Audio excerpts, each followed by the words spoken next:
to order.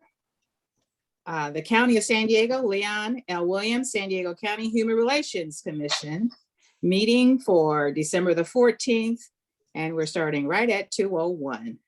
Welcome all of you wonderful commissioners. Nice seeing your face, and welcome to all of those that are online with us this morning. And we're going to go ahead and get started. And this meeting has been called to order. On to roll call.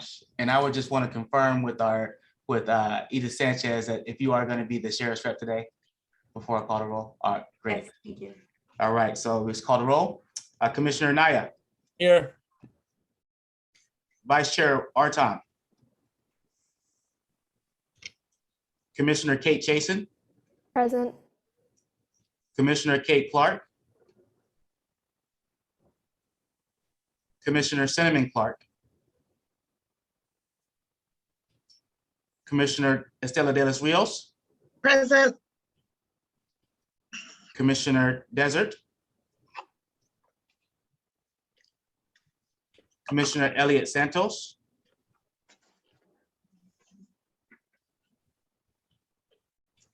Commissioner Evans. Commissioner Farouk. Commissioner Fowler. Commissioner Garcias. Present.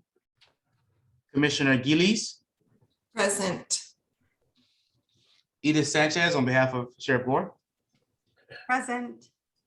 Commissioner Griffith Jones.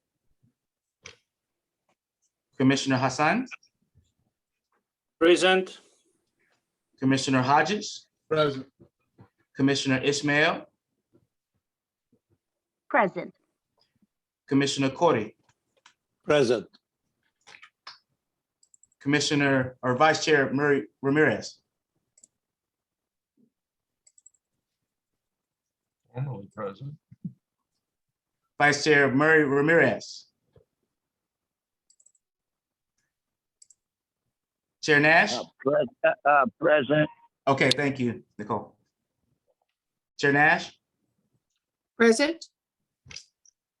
Commissioner Elena Perez. Present. Commissioner Ramirez.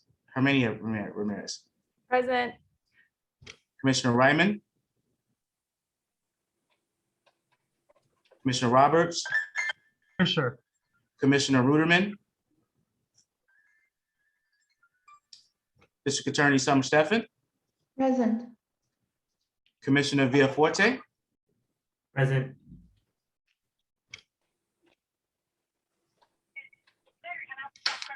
All right, we can move to agenda item one, but actually a part of the roll call, Chair Nash, we actually have a new member, Commissioner Garcias. So if you would like to allow him to have a few minutes to speak, up to 3 minutes, and he can include some information about his work and community experience, who he is, what you're passionate about, personal bit of information, demographic information that you'd like to share, and a fun fact about yourself. And I'll put this on the screen so you can see it. Commissioner Garcia. Thank you. I guess I'll be on the spot for a minute here. Yes, I'm David Garcias. I was formerly the president of SEIU Local 221, which was representing about 13,000 workers in San Diego and Imperial counties. I was personally, and our organization helped found and put together the San Diego Rapid Response Network.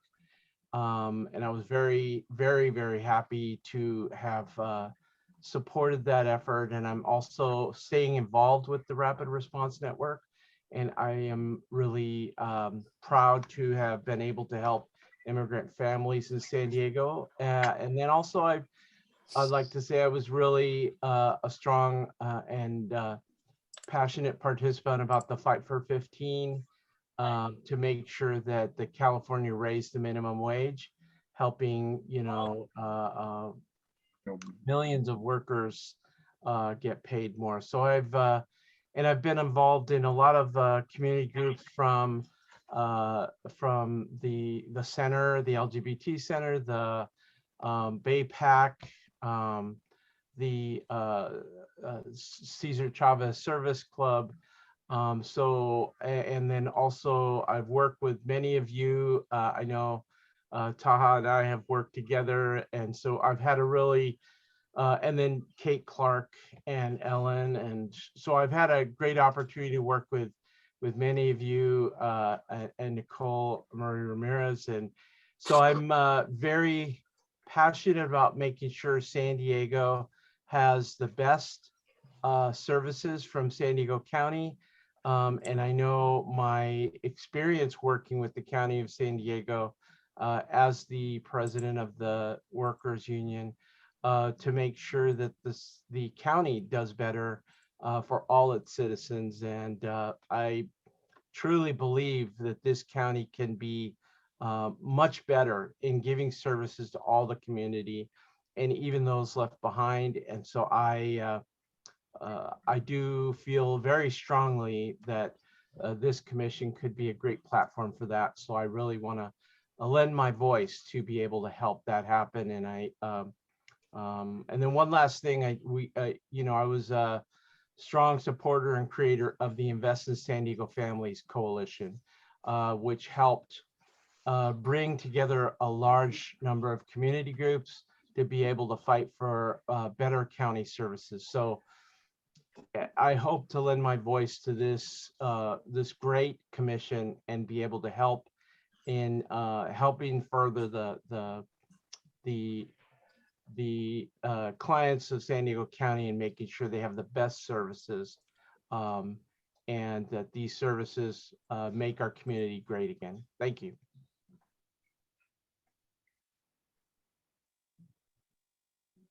Thank you, Commissioner Garcia. This is Commissioner Ramirez. Who appointed Commissioner Garcia? Right, I was going to ask that too. I'm representing the San Diego Rapid Response Network, and I believe it was Supervisor Fletcher. Right. And you replaced Thank you. the great Norma Chavez. Yeah, I don't want to thank say you. the word replace. I'm supporting supporting her.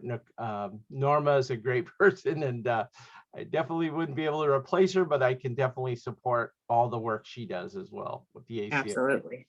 Absolutely. Thank you and welcome. Thank you. All right, Chair Nash, we can move to public comment now. And Naraz, did we receive any requests to speak? Yes, Andrew, we have one request from Tom Packard. Okay, Madam Chair, you can allow him to speak up for up to 2 minutes. Absolutely. Welcome.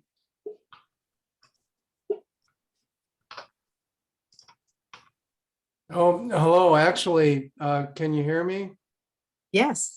I had put in an e-comment. I don't remember putting in a request to speak for this meeting. I think I've spoken at past meetings. So I hope my e-comment showed up, but I wanted to comment on the meeting I observed when the issue of transgender people came up and the word abomination was used with reference to transgender people. And that surprised me a lot. It seemed inconsistent with the way I understand human relations. And my question is, what are your formal guidelines for how issues of diversity and maybe even hate speech are presented to members, and what kind of training do your members get on that kind of use of speech and dialogue? I hope you can make that information available to the public. And thanks for your attention. Thank you. Thank you. Any commissioners? We do have a few minutes. Any commissioners want to respond? It is actually on our agenda, Mr. Packard, to discuss today as well.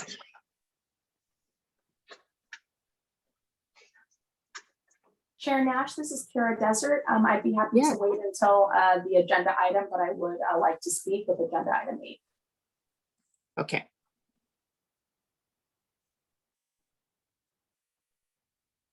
Did you want to make a few comments now or when it's on the agenda? Because it is on the agenda. Your pleasure, Chair Nash. I'm happy Okay. to speak now, and I'm happy to wait as this has been agenda. Let's speak to it on the agenda when it comes to the agenda item, because we want to spend some productive time discussing that particular issue.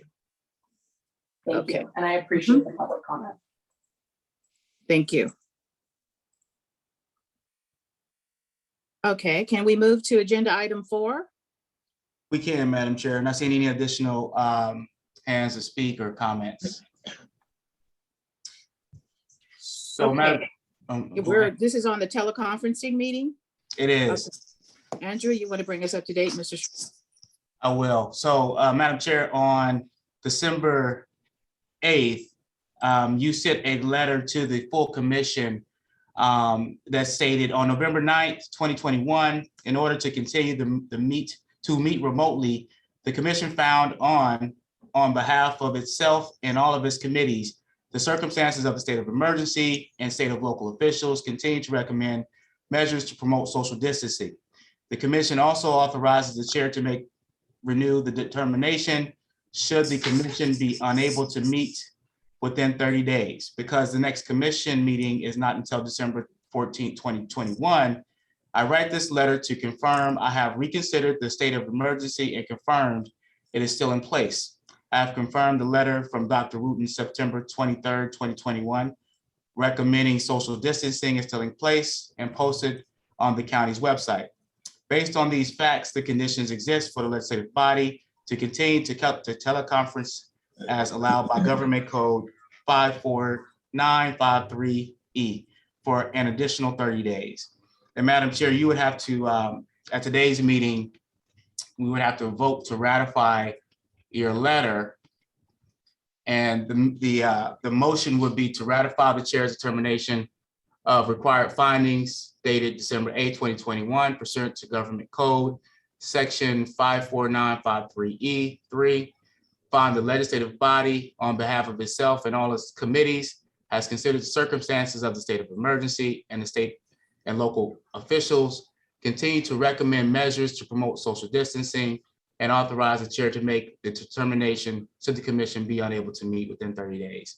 And this will allow you to have the flexibility in the new year, Madam Chair, to have a hybrid meeting like the Board of Supervisors do as well. So if we wanted to have some in-person meetings as well, but still have an option for hybrid teleconferencing, we could do that with this motion.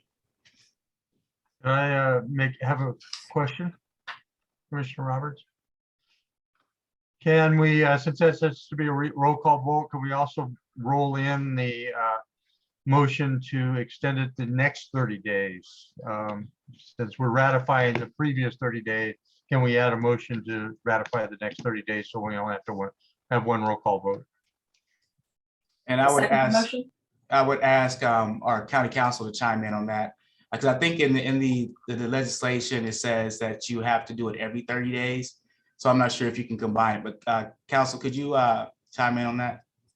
Sure. Yes, the motion before you does 3 things. It ratifies the chair's determination, which was authorized previously by the commission. It does make the current findings, which will then allow you to meet remotely for the next 30 days.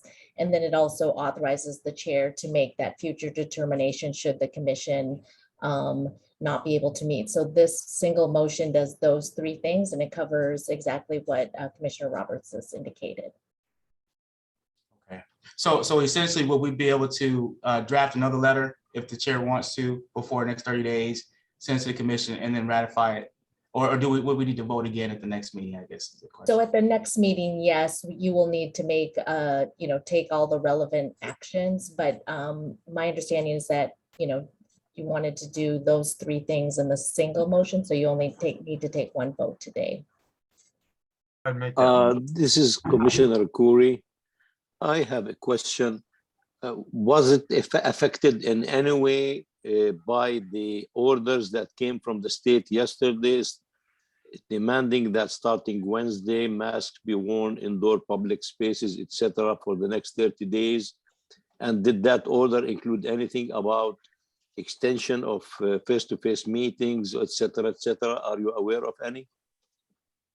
Well, This was already extended, and I don't think that the mask mandate had any impact on it. But Rachel, again, if you don't mind, could you? No, I agree. So Okay. this is separate from that. However, if in the future, the commission will meet in person, at least in part or in its entirety, then under the current orders, masks would be required to be worn regardless of vaccination status.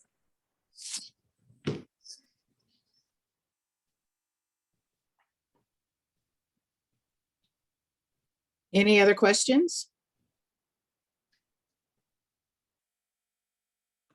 I need to think make, I think I heard a motion from Commissioner Roberts. I This is second the Elena, and I motion. would second. Okay. Okay. And we have two commissioners that second. All right, we'll call the vote. Commissioner Anaya, Aye. Vice Chair Arton, Aye. Commissioner Chasen, Aye. Commissioner Kate Clark, Aye. Commissioner Cinnamon Clark, Commissioner De Los Rios, Aye. Commissioner Desert, Aye. Commissioner Elliott Santos,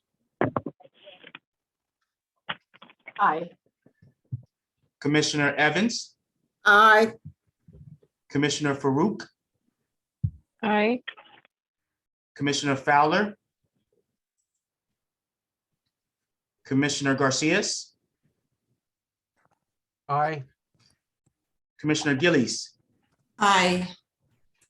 Edith Sanchez on behalf of Chair Court, Aye. Commissioner Griffith Jones, Commissioner Hassan,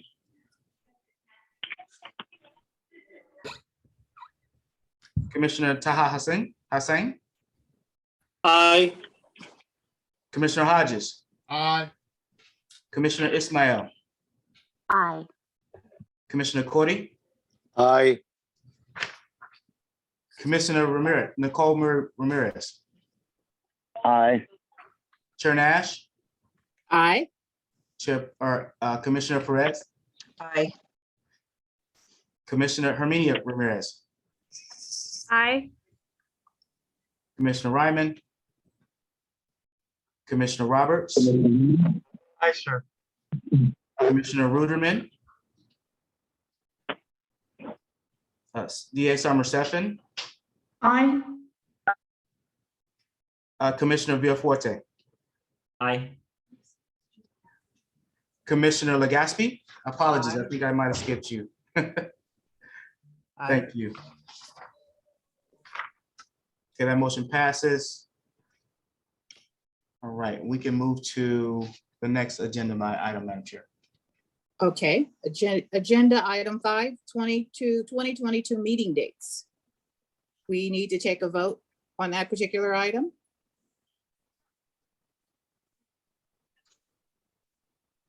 I have a question. Yes. Sure. Okay, for the meeting dates, the time's not stated. Do we know what time they'll be meeting? Will it be the same time as now? For now, we plan to keep the same time unless the body wants to change that time. I'm sorry, could you repeat what you just said? For now, we're planning to keep the same time, which is the 10 a.m. time, 10 to 12. But you can absolutely vote to change that time if you like. I hope not. I have board meetings, school board meetings on Tuesday. This is Commissioner Khoury. I'd like to have a motion to approve all these dates and indicate that the meetings are going to be between 10 and 12. I'll second that. Okay. I'd like to comment on it. Can we make it the same, like the second Tuesday or the third Tuesday on every one of them? Because that way it simplifies scheduling. That was the goal, but a couple of them fell within holidays and things of that nature, so we had to work around some of those. So, but I think we're trying to be fairly consistent as far as that. I think it was the second, I think it was the third or fourth Tuesday of the month. Third. Third. Okay. Okay. Any more comments or questions? I would like, just for the record, for us to think about holding some of our commission meetings in the evenings. That has been a request by community folks that work during the day. So let's, of course, stick with the schedule now, but let's be mindful that there are individuals that would love to join us, but work during the hours that we meet. And we could, Madam Chair, I believe on the bylaws, we just have to have the dates voted and approved. So the time we could just plan to have them at 10 a.m. unless the commission decides to have a few of these after hours, after about 5. So something that we could plan for early next year if you like. Okay. As a part of our strategic planning as well. Thank you. Thank you. Okay. Call for the vote. All right. Commissioner Anaya? Aye. Vice Chair Arton? Aye. Commissioner Kate Chason? Aye. Commissioner Kate Clark? Aye. Commissioner Cinnamon Clark? Commissioner De Los Rios? Aye. Commissioner Desert? Aye. Commissioner Elliott Santos? Aye. Commissioner Evans? Aye. Commissioner Farouk? Aye. Commissioner Fowler? Commissioner Garcias? Aye. Commissioner Gillies? Aye. Edith Sanchez on behalf of Sheriff Gore. Aye. Commissioner Griffiths Jones? Commissioner Hassan? Aye. Commissioner Hodges? Aye. Commissioner Ismail? Aye. Commissioner Cordy? Aye. Vice Chair Murray Ramirez? Aye. Chair Nash? Aye. Commissioner Perez? Aye. Commissioner Armenia Ramirez? Aye. Commissioner Ryman? Commissioner Roberts? Aye. Commissioner Ruderman?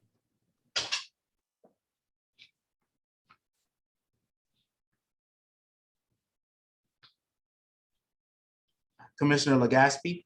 Aye. Commissioner or District Attorney Summer Stephan? Aye. Commissioner Villaforte? Aye. That motion passes. Excellent.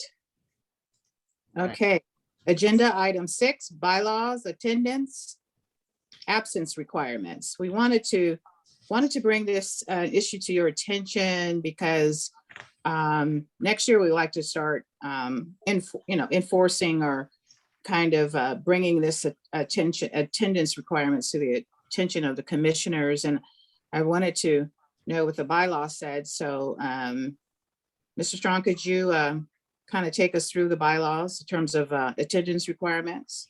Absolutely. And these are the attendance requirements that fall within section D about concerning vacancies within the bylaws. And there are only a certain reasons to where vacancies can be posted or folks can be removed or seats be posted if people do not attend. And if we don't revise the bylaws, like I think we're considering in the future, this is what it says. So there are only A vacancy shall be recognized before the expiration of the term upon the occurrence of any of the following: the death of the incumbent, the resignation of the incumbent, and the removal at the pleasure of the appointing authority or nominating authority. The incumbent is no longer a resident of San Diego County, and then we get into the absences. So the incumbent's unexcused absence from more than 1/3 of the regularly scheduled meetings in any 12 months, or 3 consecutive regular meetings, an incumbent will be allowed 1 excused absence per year. An excused absence will be granted if the incumbent provides the chair and vice chair prior written notice of the absence at least 24 hours prior to the meeting. When a vacancy occurs as a result of unexcused absences from 1/3 of the regular scheduled meetings in one 12-month period or 3 consecutive regular meetings, both the incumbent and the nominating supervisor, organization, or commission shall be notified of the vacancy by the chair. Vacancies shall be filled by the applicable nominating authority specified in Article 2, Section 8. Absences anticipated to exceed 3 consecutive meetings may be excused as a leave of absence at the discretion of the joint concurrence of the chair and vice chair. So, Madam Chair, I believe you want to make it clear and just kind of put this on the screen for all of our commissioners.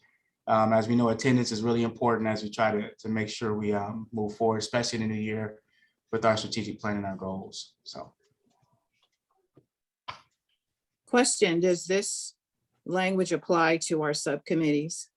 it does not apply to the subcommittees. If we wanted it to apply to our subcommittees, we would have to revise our bylaws. I believe that's accurate, County Council, if you want to. Yes, that's correct. Okay, so we would have to revise the bylaws and make it applicable to the subcommittees Okay, as well. because the reason I asked, because there have been times that we haven't reached quorum during our subcommittee meetings. So if quorum is a requirement, it seems like, anyway, the language of attendance should also apply as well. But again, we'll take it up when we review the bylaws. Any questions or comments from the commissioners, fellow commissioners? Commissioner Roberts? I think we have several members that have really failed to show up for meetings. So I think at one point in time, I kind of asked the county to give us a report on who's attending and who's not attending so that we can address it this year, so we can start with an aggressive approach to getting everybody at meetings next year. So I know I take a great deal of pride and opportunity to get my bottom back in my chair for every meeting I can get into, even if I have to fly back from out of state on that morning. So I think we need to kind of have that dedication to making this all happen. So, and we do have very specific rules right now, and I think we have some people that may be out of compliance with that. And I'd also like to propose that we do the bylaw change to extend those absence requirements to subcommittees, or at least give people the option to withdraw from the subcommittees so that we don't have lack of quorum issues. Thank you, Commissioner Roberts. And to that point, Commissioner Roberts, that's one thing our staff is going to be working on, is going back through all of our minutes and putting together a report. And we'll be briefing the chair and vice chairs on that report before our first meeting in January. Okay, can I also request that you go back through all the subcommittee ones just so that we have a reference point? Absolutely. I had a quick question. Do members currently, are they able to notify either the chair or, let's say, the county, to let them know, like making an excused absence? Let's say something happened, a family emergency, something. Are they able to do that currently, or is there a provision for that?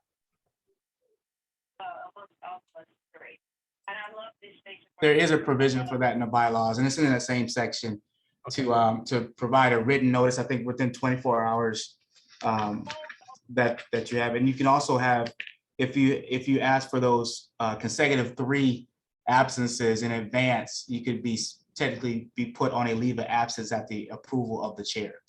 So that's also an opportunity if there's something going on, a family emergency, and it lasted longer than just one meeting. There's a clause for that. But again, if we revise the bylaws, we could be really thoughtful about what that could be based on what the needs are. And I do know that I was just going Go to say, ahead. you know, in another commission that I'm on, where those excuses, or let's say somebody asked for an excuse to be off, those appear on the next agenda, so that at the, let's say for some reason I wanted this particular meeting off, I would contact Ellen or yourself, let you know I wouldn't be here. And then at the very next meeting, that excuse form would show up on the agenda that I was excused, and it would be part of the consent calendar that the commission approved the excuse of the individual for not attending. This is Vice Chair Ramirez. I'm very interested in the report you said you got, Commissioner Roberts, concerning the update on attendance. I think that we should, Madam Chair, that you and I and our fellow Vice Chair should get that report, see, and then give what I call a courtesy call to those commissioners that are lacking in attendance and find out where they're at. I think that would be a big major step in dealing with this absentees. I think that'd be great. I have no problem with that at all.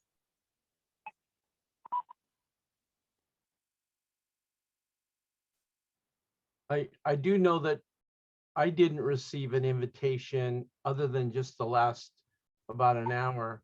It's possible, and I don't know if that's the case, that maybe some of them are not receiving the invitation of the meeting. I actually had to thank you to Ellen for, I had to go out there and actually search the calendar to figure out when the next meeting was proactively on my own. And who's speaking? I'm sorry, who's speaking? This Commissioner Garcias. Uh-huh. And I was going to say, I did not get an email until about an hour ago. And then I had a very nice email from one of the staff saying, hey, are you going to attend the meeting? Did you accept the Outlook invitation? I hadn't gotten an Outlook invitation. And so it could be a possibility that some of these members may not be getting the invitations either. I had to proactively go onto the web page, find the schedule, and then be able to put them in my calendar. So, you know, it just, that might be something that might be worked on as well. And you're absolutely right, Commissioner Garcia. That's one of the things we noticed. We were sending calendar invites to some folks and they weren't getting the calendar invites because of Outlook or something. But your specific issue was something that was a misstep on our team. So we'll make sure you're on the list moving forward. Okay, thank you. Mm-hmm. And I believe I heard Commissioner or Vice Chair Ramirez. No, I have okay. nothing more. Thank you. Commissioner Warsan Arton? Yeah, not to go on a tangent, but speaking of vacancies, I'm curious as to whether or not every supervisor appointed has filled their spots. The reason why I asked is specifically, I know that or at least my understanding is that each supervisor is supposed to appoint a youth member. And to my understanding, we definitely do not have 5 youth on this commission.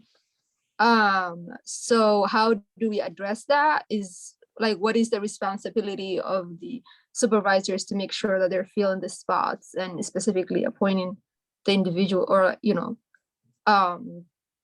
in this case, like they're, you know, filling the youth seats, for example, to make sure that we have the youth representation on this commission. And thank you for that, Vice Chair. And that's something our office is continually working with the board offices to push them to appoint their seats.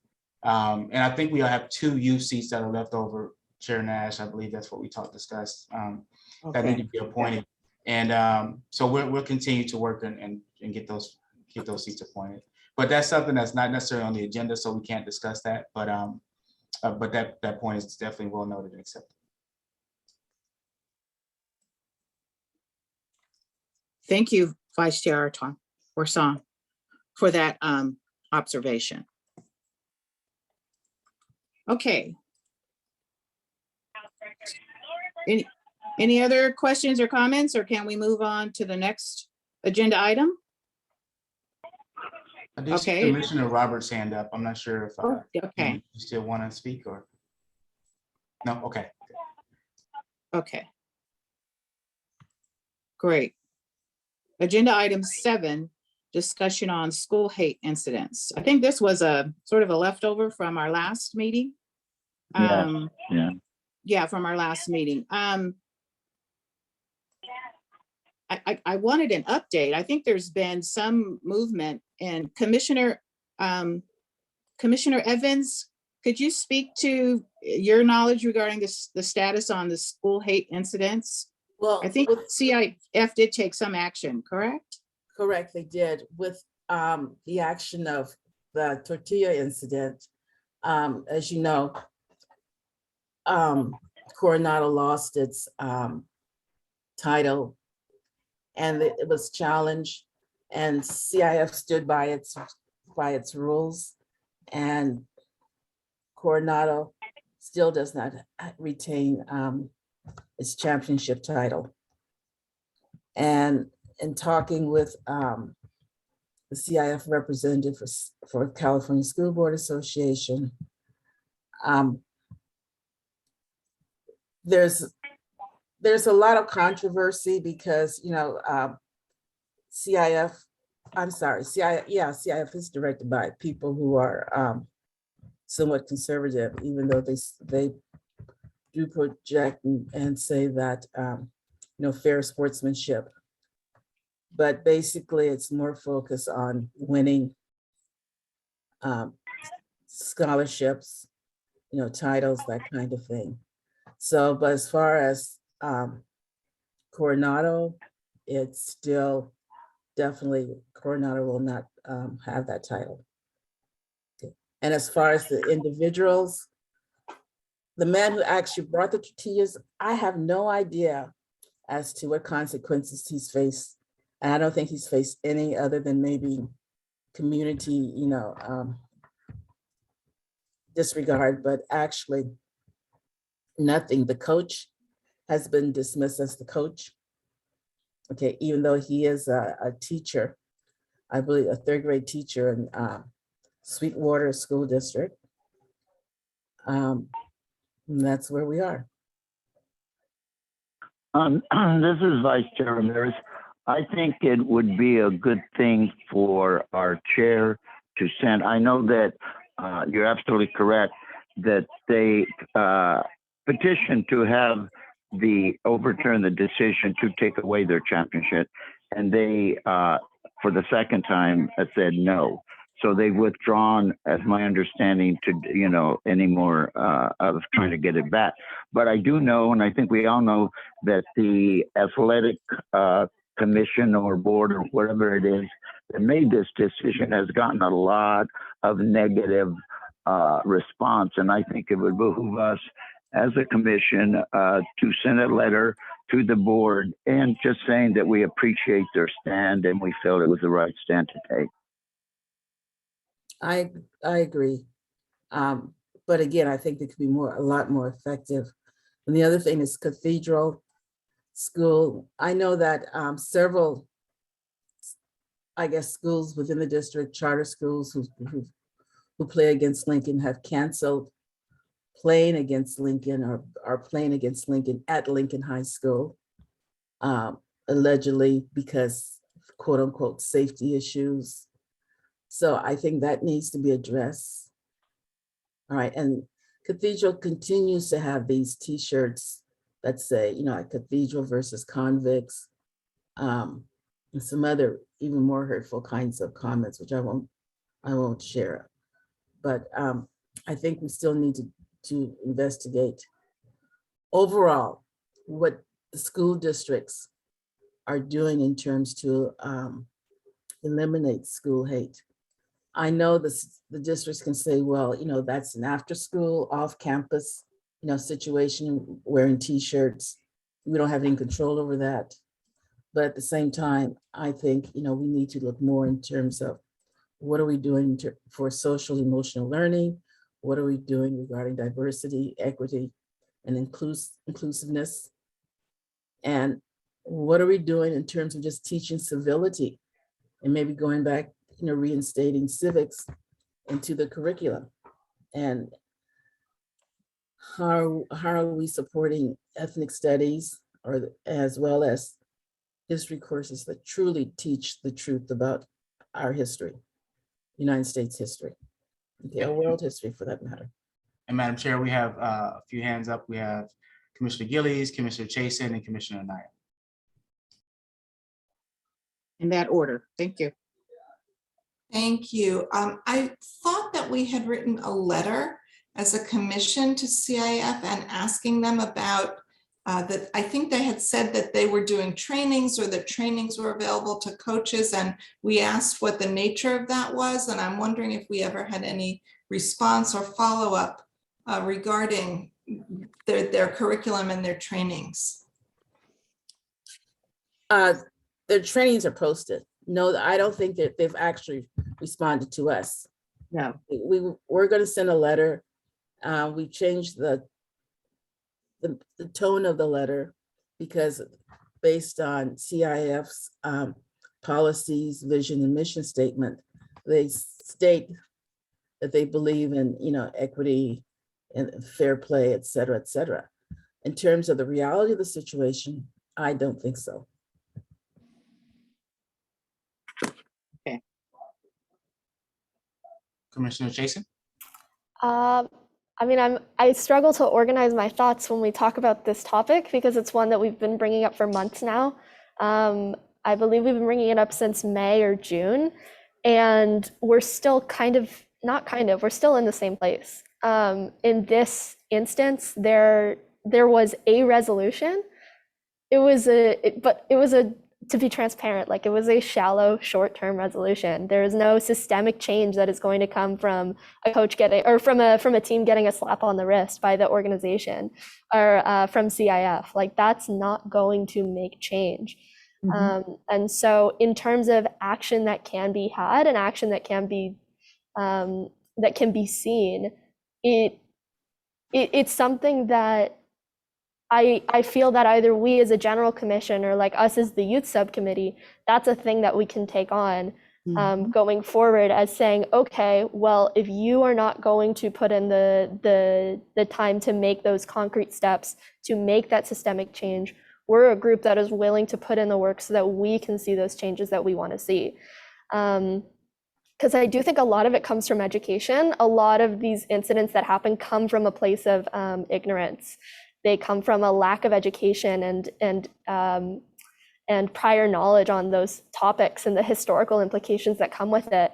And like I know in my school district right now, they're trying to draft an ethnic studies curriculum, which is something that's in general, ethnic studies curriculums are being hotly debated right now around the country. But it's the place to start making those changes. So even though schools can say, oh, well, this is an off-campus event, or this is an after-school event, those things can be traced back to the fact that the students just didn't have a thorough education and thorough knowledge on those topics. So I think there is bigger action for a more long-term solution that can be had here. Thank you.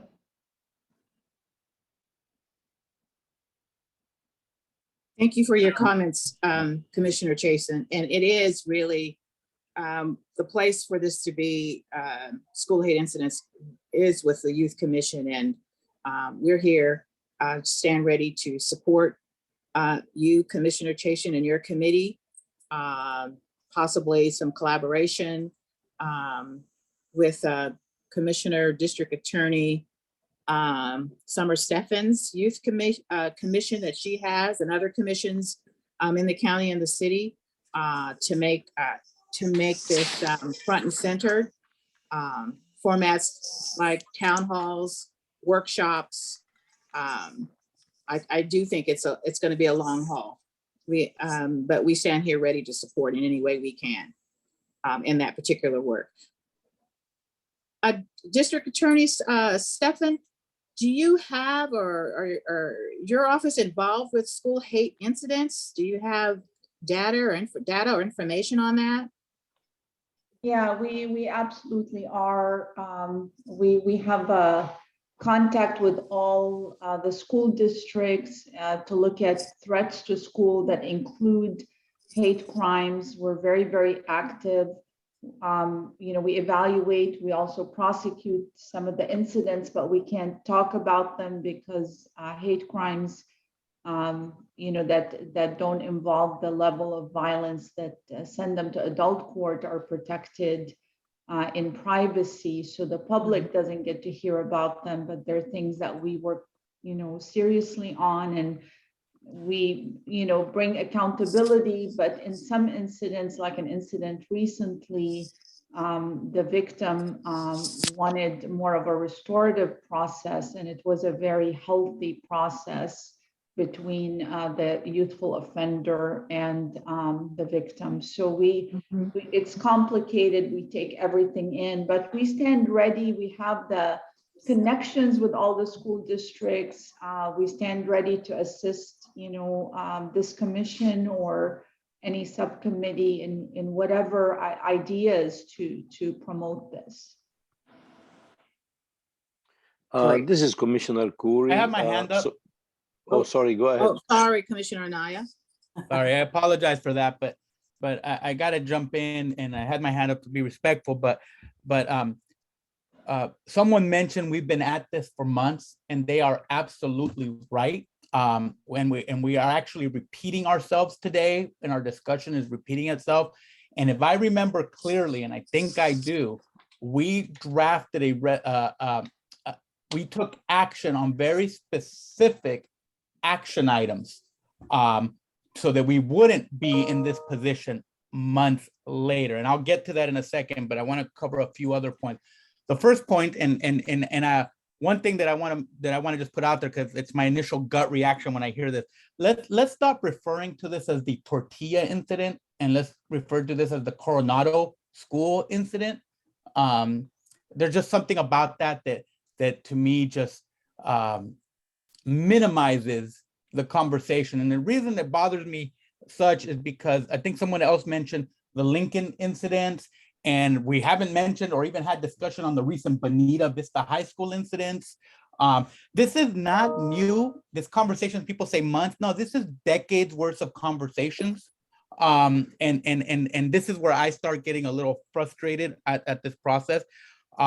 I know we established our youth commission, but that was part of a larger strategy and concept about and our youth commissioner brought it up about education. We specifically brought up in our action items exploring and possibly implementing, and we put a time frame by this upcoming summer, some type of pilot youth program that the county would bring forward in some case, and that we would do the research and prepare and move forward to that, so that there'd be some tangible action steps. It wouldn't be resolved overnight. We wouldn't have a program overnight. We wouldn't, we were going to explore our current, we have partners on here who do youth-based programs and school-based programs. And how do we integrate those resources? How do we, it's funny, we asked the DA if we have these resources. We've had this conversation about the resources the DA has. How do we take all of that? And I think where we're at today, and we've been counting on staff to kind of lead us in this process, is we really need to sit down, do that audit, sit down and strategize as to next steps, because we have a timeline according to those action items that we approved by this summer to have something, a pilot of some sort in place to begin addressing this issue. Those are tangible resolutions. Someone said, yeah, we've got a non-tangible resolution. They're absolutely right. This is what we can do. And what I would request at this point is that staff come back with a very detailed update based on the action we took 3 or 4 months ago, action item by action item, provide an update, and not just an update, but next steps to meeting our timeline. I am more than happy to meet with county staff to brainstorm offline, and you know, as long as we don't violate any quorum issues or any Brown Act issues. But if we could figure out a way, I would be more than happy to sit down, strategize, and work toward to bring something forward to both our youth commission to give feedback on, to this commission, to all our commission committees, so that we can move this forward. Because if not, we're just going to keep going in circles, and we just keep adding incidents, right? Coronado, Bonita, Lincoln. We're just, you know, if we want to sit here and keep adding incidents and not have something to move forward, that's fine. But we're just going to be having this discussion for the next, you know, decade. Can I chime in real quick, Chair Nash? Yes, you may. And so you'll be happy to know, Commissioner Naya, we are working on a draft RFP to go out for consulting services to develop a program based on the recommendation number 3 that you submitted back in June, I think it was, when we had this discussion. So you're absolutely right. We've already briefed, I think we briefed the youth subcommittee a little bit yesterday or sometime this week. And so the goal is to draft that RFP, have it ready for a review and working closely with the youth subcommittee. And now also to have some members either from the youth subcommittee and also the larger HRC to be on that selection process. So the goal is to develop that program. You're absolutely right. And we're moving in that direction. So just wanted to share that. This is Commissioner Khoury. I agree with everything that Pedro said, Commissioner Anaya. At the same time, I think we have a responsibility not only to look at the past, but to look for the future. And there are a lot of issues that are taking place in schools right now that include the discussion around ethnic studies in general, as well as critical race theory, etc., and so on. And I'm going to suggest that I'd like the commissioners to think about forming a subcommittee to look at this issue of the future education, not only the youth group, but also a subcommittee that will include experienced people too within, like Commissioner Evans and others, to go ahead and look at what's going on right now in all our education, including ethnic studies as well as critical race theory.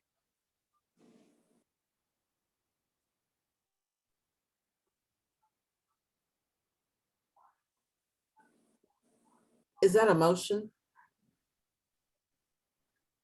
I will consider it as a motion, yes, please. And I'd like to be on such a subcommittee too.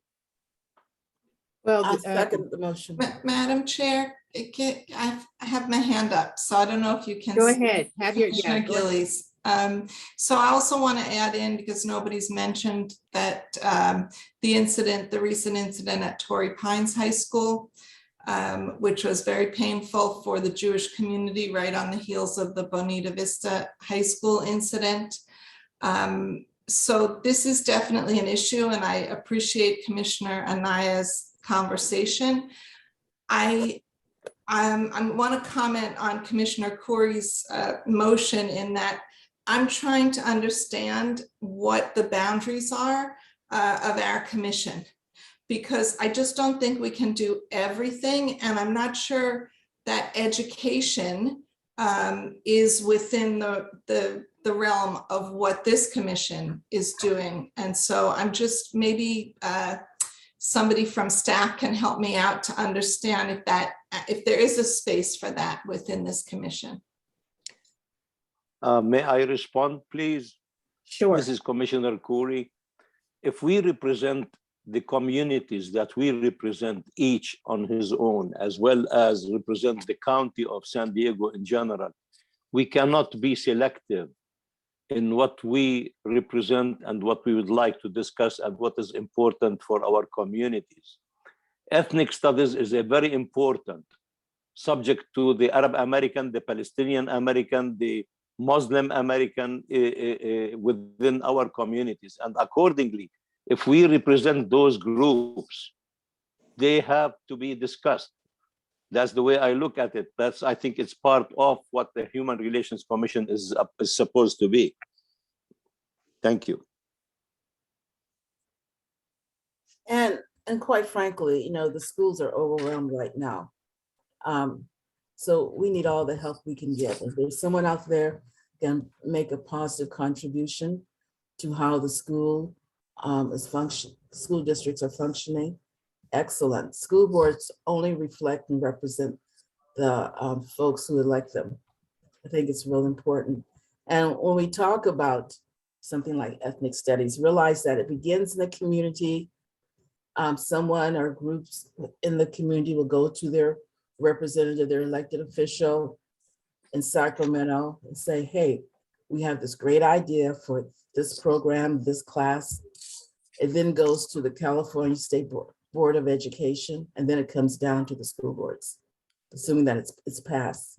So from that little embryonic idea to this major program that we have now going, the community is involved every step of the way. The community drives the school board. The school board drives the superintendent, and the superintendent drives the district. But again, I think it's important that our voices are heard, that we're not complacent, and that education is over there somewhere. No, remember the purpose of education is to maintain the status quo. I feel our commission is to change the status quo to a new quote unquote status quo. Okay, so education is the foundation for democracy. It is the most important aspect of our community. You think about it, like everything starts with the school in terms of the school. If you have high achieving schools, you have high property values, you have companies wanting to come in and establish businesses, you have a community that quote unquote is safe. So education is the foundation, and we need to be more actively involved. The schools are begging for positive community engagement. I know like some school district members have been threatened within an inch of their lives. They've been followed home by aggressive people. Their families are at risk. So definitely, this commission has a place, if not a vanguard, for promoting quality education. And remember, the other thing is that these students, they start school when they're 7. Now, they've already had 7 years of parent training, and we have to spend a good, another 7 years changing that if it is representative school hate, or what we consider to be school hate. And that's hard to undo. Okay. And I know the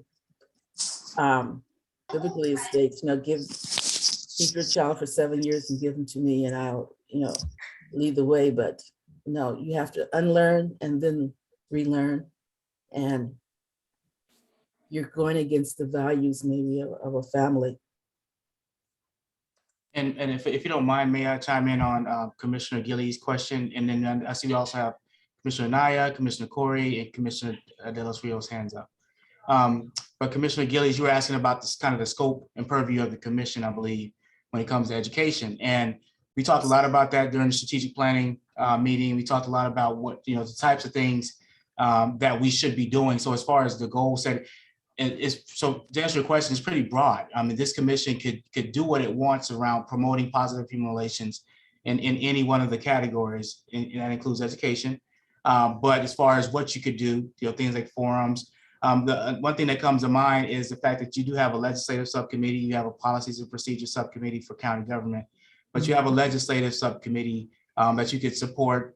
You could ask the county, our legislative folks to look at the different types of legislation that you might want to be able to support. But education does not fall within the County of San Diego organization's purview, which is something I think that this commission should consider. But that doesn't prevent you from having someone like the County Office of Education or somebody else come out and give presentations about what they do and how how can we support you and how can we expand some of those things as a commission? So I hope that answers some question. Commissioner Knight. Yeah, thank you. Just a couple of thoughts. The first thing I'll say in regards to, I believe, the motion that was made is that, let's stop throwing committees at things. We have committees. Let's make it fit within our structure. We have a legislative committee. We have a youth committee. I mean, we're having enough trouble getting people to show up to our committee. So let's not keep, like, every time we have an issue, new committee for this, new subcommittee, let's assign it to an existing committee for this. So let me just start with that. But that aside, it is my belief that this commission and human relations work is about creating space to have, quite frankly, some very difficult discussions sometimes, right? And provide and doing so. And it might be in the area of education, and it all blends in together. It's not, education's not independent of each other, our work life, it all blends together. And so what I'd like to put out there for consideration is, we've talked about a lot of these what kind of space can we create through some youth programming? As part of that, about 20 years ago, and I know that's a significant amount of time, but I think two of our commissioners triggered this for me. We pulled together, the organization I was with pulled together what we at the time called a youth congress, where we helped guide it a bit, but it was really a youth congress where youth from San Diego County got together, identified the key issues that wanted to discuss that were important to them. And we did it through a matter of like pre-surveys and conversations in advance. And then we brought those to the table and had different breakout sections where each group was, in essence, as youth, were challenged to develop policy statements and plans for each of those to present to local elected officials. And so let's just use the example of critical race theory. That could be a hot topic item. Let our youth debate it, discuss it, and come out with what they think the policy initiative should be. And then they came up with, a 12-point policy statement that they started presenting to elected officials and said, this is what matters to us as youth. This is how we'd like you to address it. And they put it on the record as young people. And what we did is we found youth throughout the county to be part of this. If we do something similar to that, and we can assign it to our youth commission to work on, and I'm always happy to present how we did it, but then they can modify it to fit the needs of today and work with staff. So again, I'm about creating these spaces and working with our subcommittees. I mean, if this is the issue and we like to move it forward, well, let's set a goal to put something like this together. It doesn't have to be a youth congress. It doesn't have to be called that, but how do we create the space for them to have that discussion? And let's set a goal. Let's do that in March, or let's do that in April, whatever, and start working towards it. What does it look like? So anyway, I'll put that out there for consideration and move that forward. Thank you. Commissioner Corey. Commissioner Corey? Yes, ma'am. I still believe, I am coming from a point of that there is lots of effort on certain groups within, political or otherwise, within California and within San Diego County, who tried very effectively to erase the history of Arab Americans from ethnic studies in general, as well as ethnic studies, and the requirement to bring to light the facts and the truth to, especially in our education system, to many of those erasures that took place and so on. That's why I believe it's not only a youth issue, it is really a community issue. It is a San Diego County issue. Not only the Arab American community alone, history-wise, were erased. The Muslim community has been erased for a long time, and others have been erased. The Black community has been erased, etc. And I think that's a very hot issue that represents what our communities within the county are discussing and worried about and talking about. And that's why I think it is one of those issues that we should rise up to the table. And as Pedro said, even if we disagree on certain things, but still we need to bring to light some of the facts and the discussions and etc., and come up with recommendations ultimately to the San Diego County Education groups in general or districts with respect and regard to these issues. We can't just sit down and stay away from that subject, knowing that it is a very hot issue for many of our people.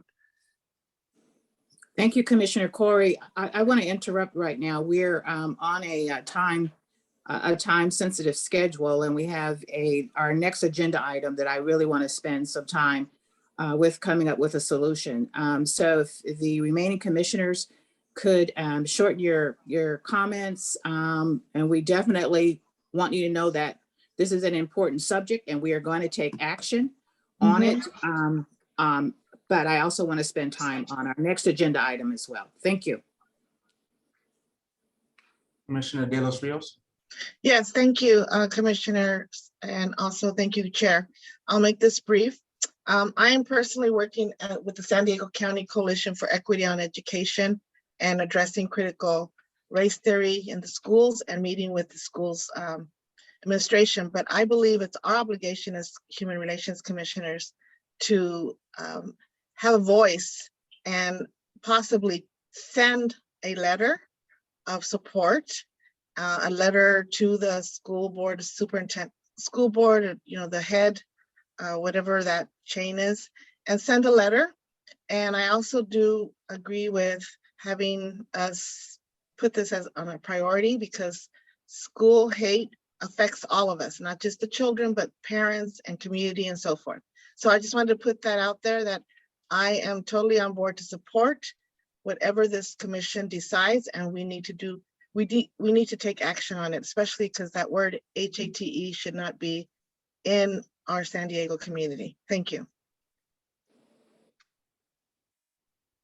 Commissioner Evans. I want to be really brief and blunt. We do not teach critical race theory. We do not teach critical race theory in the schools. We are teaching ethnic studies. We are revamping our history books to reflect the true history of our country and what's going on in the world. There is a difference between critical race theory, which is making a whole bunch of money for some folks, that politicians and the media have bubbled up to this ugly monster does not exist for us, all right? We are teaching ethnic studies, and there is a difference. And Thank you. Seriously, please stop saying critical race theory. Thank you, Commissioner Evans. Commissioner Chasen? Yeah, so I've been listening this whole time. I'm bookending this dialogue.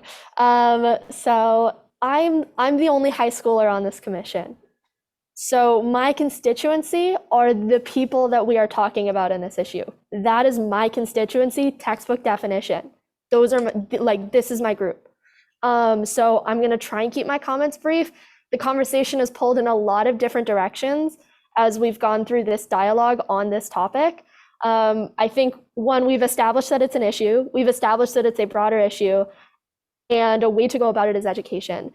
And then once we hit education, we started diverting off talking about, I brought up ethnic studies, then it turned into critical race theory, then it turned into we need a subcommittee to talk about critical race theory, which is beyond the scope of this commission.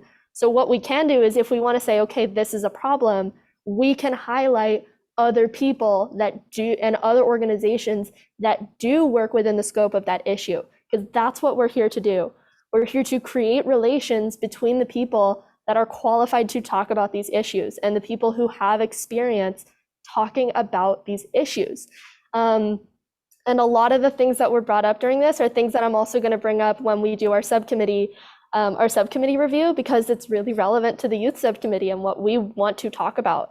So I'll save a lot of my comments for that, but just this has been pulled in a lot of different directions, and I just wanted to ground it with the fact that this is about high schoolers, it is about ignorance, it is about education, and it is about systemic issues pertaining to education. And I think we all just need to make sure that that is where we take this conversation going forward. Thank you. Thank you, Commissioner Chasen. My sentiments 100%.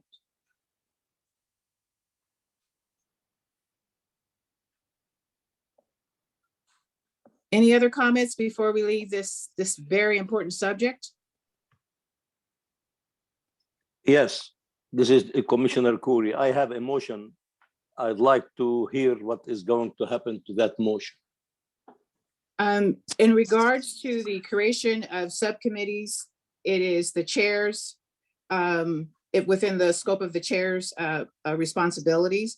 I want to take this under consideration and again, do some exploring on the current composition of subcommittees that we have, but also speak to, and I stand with Commissioner Kate Chasen's stance on this. So let us consult with vice chairs and some of the other commissioners, and let's take this carefully and cautiously within the scope of our current subcommittee structure at this point.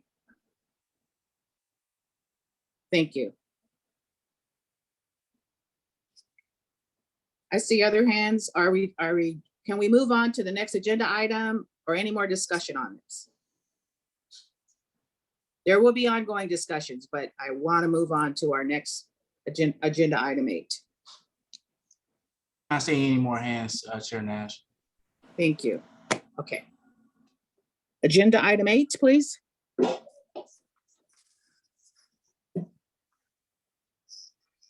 Agenda item 8 covers the letter regarding commissioner comments at the November 9th, 2021 Leon Williams Human Relations Commission meeting.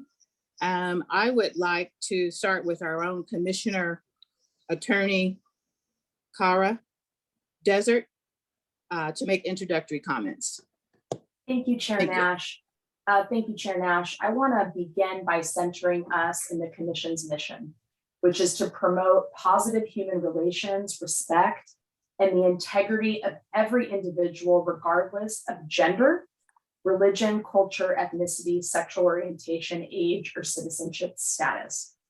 I want to remind us, especially for those commissioners who are new, that when this commission was begun again, there were a few seats reserved for organizations that are so integral to the mission of this commission that the organization, rather than the individual, received a dedicated seat on the commission.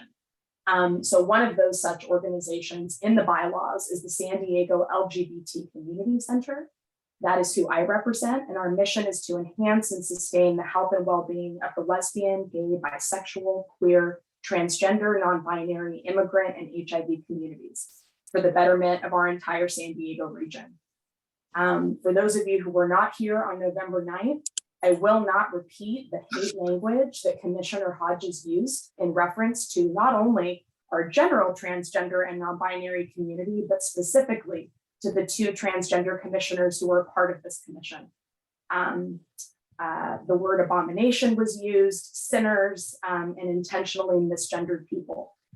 What you all may not know is that after that meeting, Commissioner Hodges doubled down on his hateful language in a letter to Chair Nash. I would ask Chair Nash to make that letter public so that all of you can see that this commissioner doubled down on his hate language. I won't repeat that hate language here, but suffice to say, spoke disparagingly using hate language about the LGBTQ community and particularly the transgender community, saying that he will not tolerate these behaviors in his presence. I want to say that I believe in everyone's right to vote how they choose, their right to free speech and to freedom of religion, but this persistent, discriminatory, and hateful comments are simply antithetical to our mission here, the mission of this commission, and is disqualifying of his appointed position.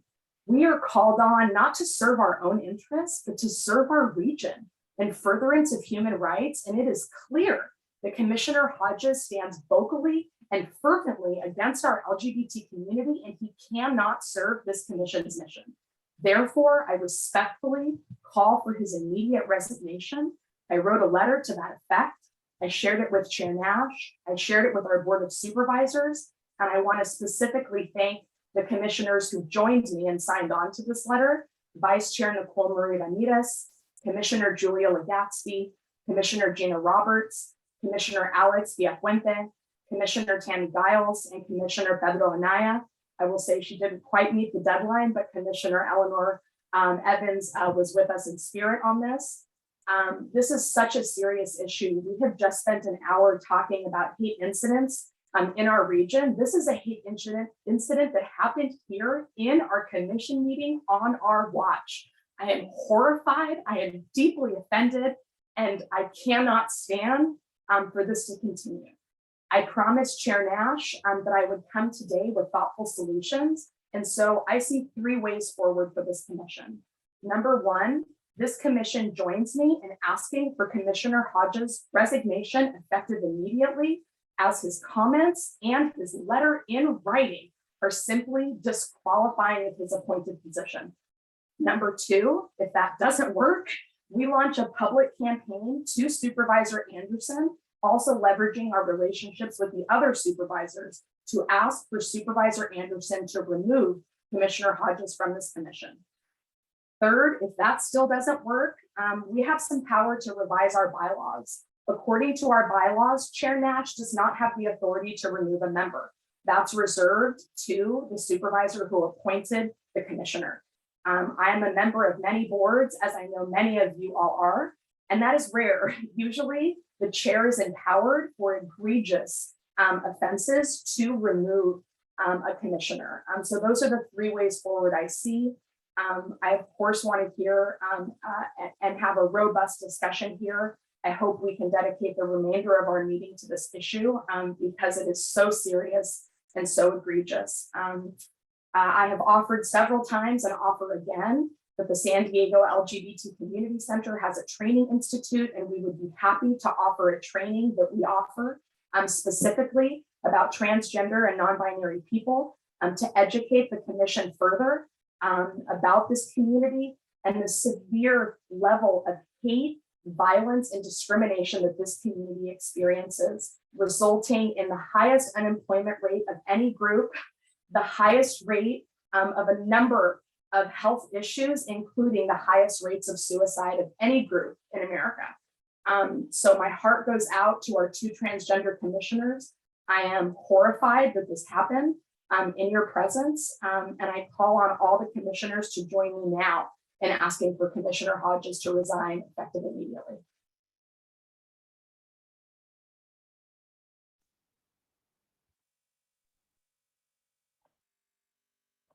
Well stated.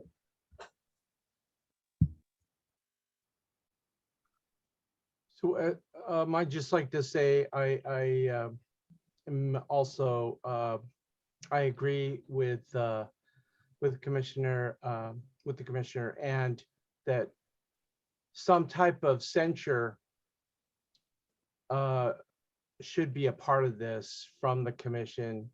If we were to vote on a censure for those statements, because it does not reflect what this commission is supposed to be doing. And I believe that it would be appropriate if we did a vote to censure Commissioner Hodges, and with the efforts included with the Commissioner Desert's comments. See several hands coming up, Chair Nash. Commissioner Corey, I see you next. And you're on mute, Commissioner Corey.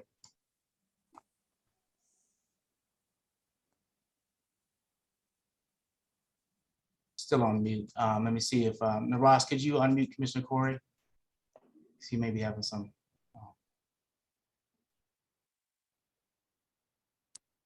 There you go. Thank you very much. I really would have liked to know about the letter earlier, because I would have signed 5 times at least. I agree with everything that was said.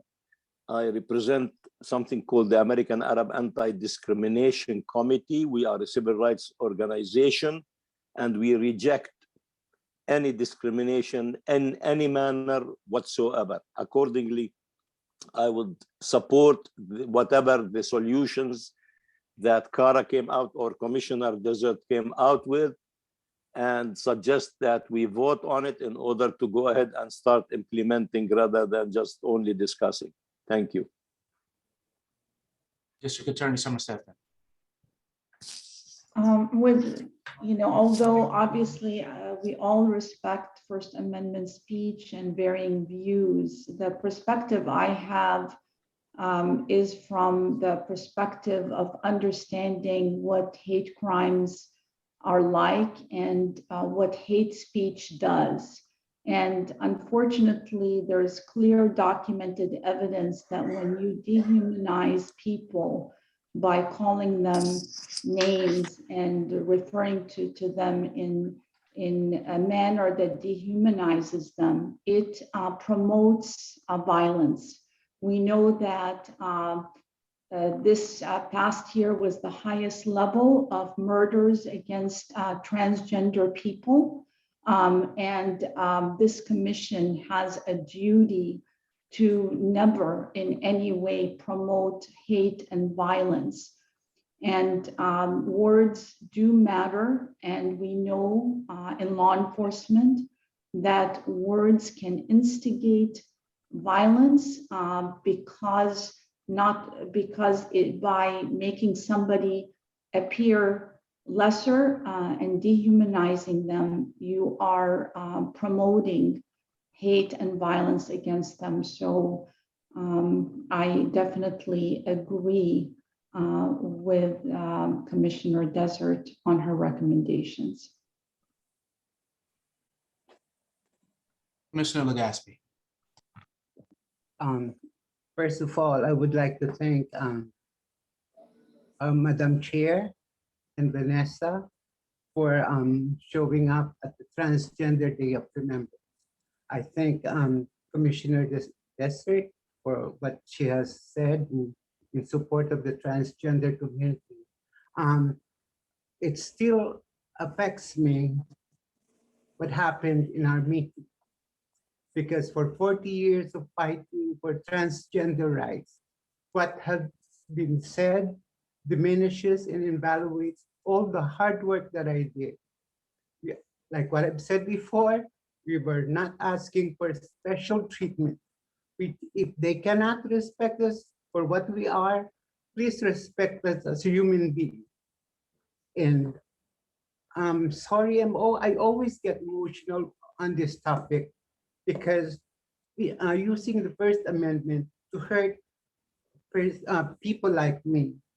And I did not expect this to come from a fellow commissioner on the Human Relations Commission, on which we are supposed to spread positive human relations. Thank you so much. That's all I have to say. Commissioner Elliott Santos. I just want to say thank you to Commissioner Desert for bringing this up. And I also want to voice that I would have signed on to the letter too. I'm sorry I'm late, and I am in complete agreement. So thank you. And I am sorry that this happened at our commission meetings, and I look forward to moving on from this incident and never having to hear those kinds of words at our meetings again. Thank you. Commissioner Perez. Yes, I too was unaware of the letter and would have definitely signed on. I sent a letter of my own directly to the chair as well on this topic. I thought it was really, really important for us to take immediate action on something like this. We are the Human Relations Commission. If we can't relate humanly, we shouldn't even be part of this commission. I mean, people are looking at us, people are listening to us, and we had talked so much about what happened at that other supervisors meeting, and we just literally turned around and did the same thing. I was appalled. I was embarrassed that this is the commission I sit on, and that people sitting on this commission think that way in this day and age. There is so much education, so much going on that. Learn about it, read about it. You know, we're all human beings, and there is no place at all. And I would never want to be part of something like that. And I would never want that to be repeated again. So I 100% support Commissioner Desert's comments on that. I respect the views of everybody involved here, but we really need to consider the words definitely mean something, and saying them out like that and reconfirming this, because then at some point I believe it was given, they were given an opportunity to, oh, you know, maybe that's not what I said, but then to stand there and confirm, you know, and affirm what you said, that's, yeah, I thought that was completely disrespectful and out of line for a commission like this. And there's going to be other issues, not just this one, that we will be discussing and have discussed on this commission.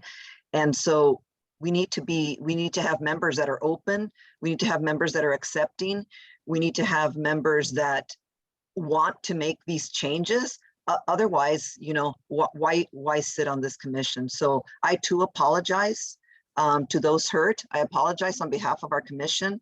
I apologize, you know, for myself being part of this, and absolutely support what's being said, and would definitely support the resignation of Commissioner Hodges. Thank you.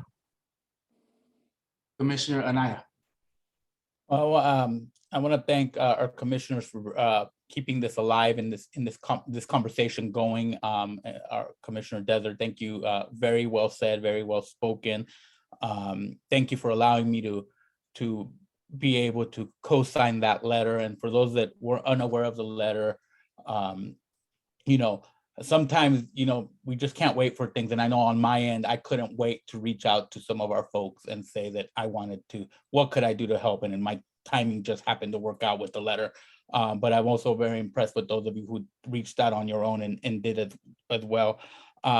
Commissioner Julia, I want to thank you for I had an opportunity to attend the Transgender Day of Remembrance as well, and was very inspired. More than anything, I was inspired because I had an opportunity to attend with my son, and he was inspired quite a bit. And when the time is right, and when I am prepared to make a motion on his behalf to support the recommendations made by Commissioner Desert and move those forward, because I will say this, my son is not an abomination. My son is a talented, beautiful, passionate individual. And as a father, and I'm speaking not as a commissioner, but as a father, if anyone said those words to my son in front of me, we'd have a very different conversation than this professional conversation. Thank you. Commissioner Gillies. Thank you. So as the commissioner that had really the true honor of presenting on behalf of this commission an award last week to Evan Johnson, a leader in the transgender community with youth across the county, I think it would be incredibly hypocritical for us to not be taking this type of action, because giving out that award means something. It says something about who we are as a commission. And I think we need to stand up for that. And I want to also thank Commissioner Desert for bringing this forward so strongly, and to all my fellow commissioners. Thank you.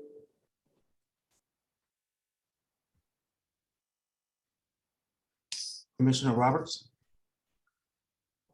Well, this is Commissioner Ramirez. I've had my hand raised for quite a while.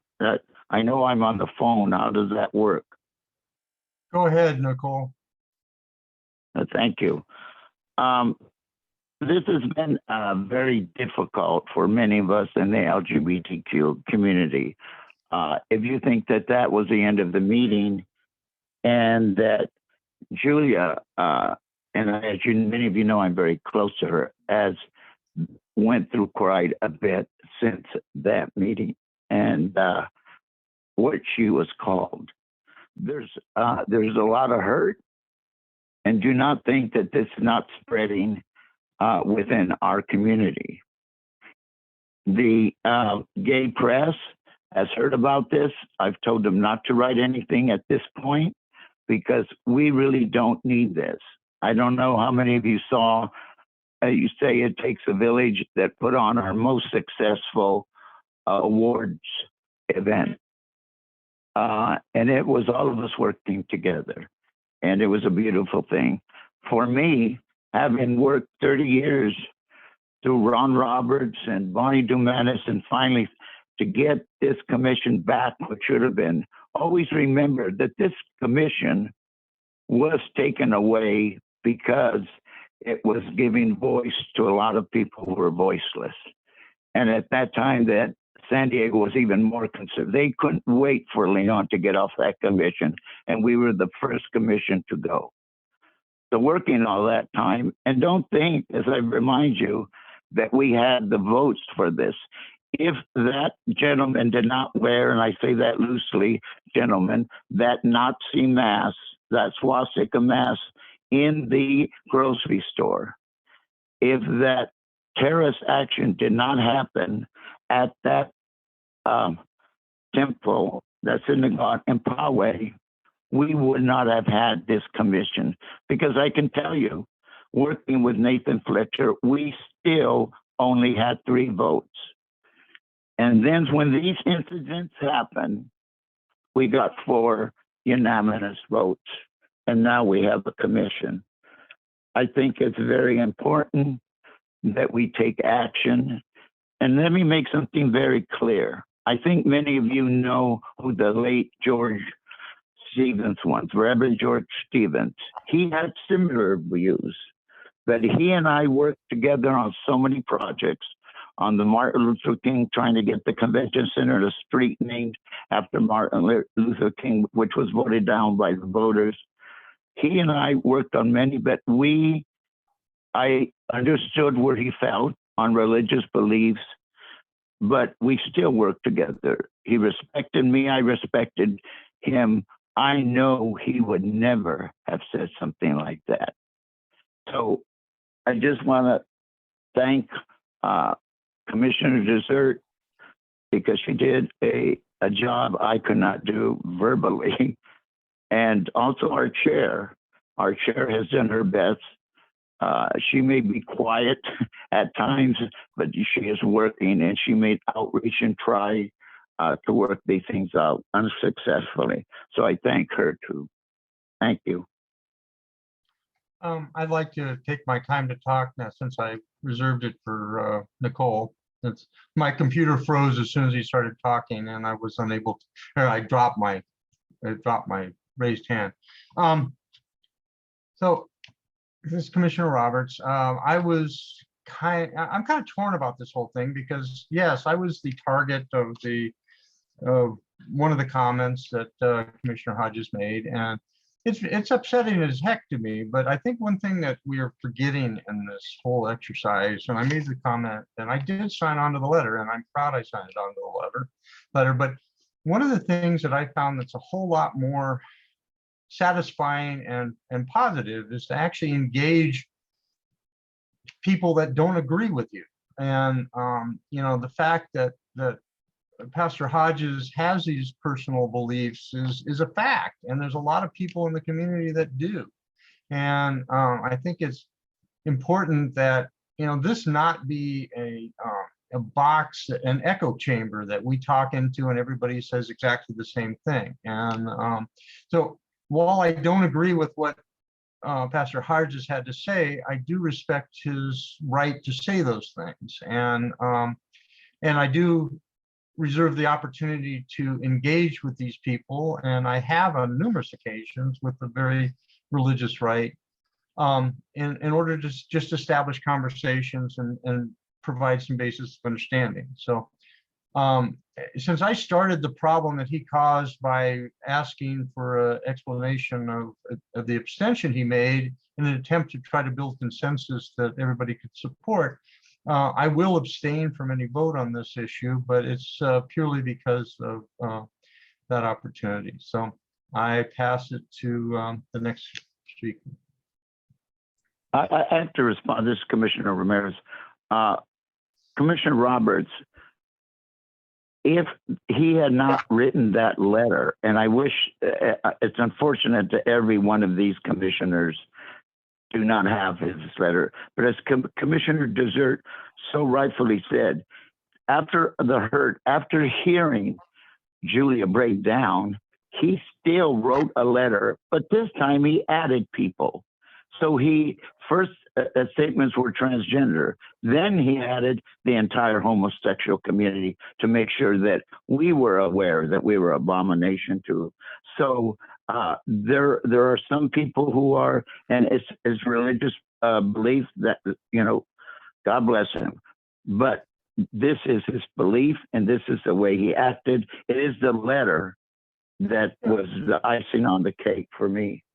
Yeah, Commissioner Ramirez, that is the reason I signed the letter, because of his follow-up letter, and you know, which reached out and specifically went after particular individuals, including myself. And but I do want to just make the point that this commission is about educating our community, and not all of our community agrees with us. And our community is a lot bigger than the 30 people that are on this commission. So that's I'm not gonna debate this situation. All I have to say is one major thing that you all need to know, and I think you all know, because you know what, I respect all of you, because you are very, just like I try to find out about other communities, and you have done that. Of the murdering and killing of transgender women, and guess what? 99% African American and Black and brown is continuing and continues even today. So what I'm saying is this also, that this commission is not about, it's bringing people together with different thoughts, different ideas, and that it is not about hurting people. It is not about hate speech. That is not part of it. Absolutely, I think everyone on this commission has dealt with, especially many of us who are of color or a so-called minority, have dealt with people like this. But this mission is not to expand the feelings of hate and prejudice. That's not the goal of this commission. That's all I have to say. Thank you. And Chair Nash, we have Commissioner Hodges, Commissioner Ishmael, and Commissioner Evans. Hands up.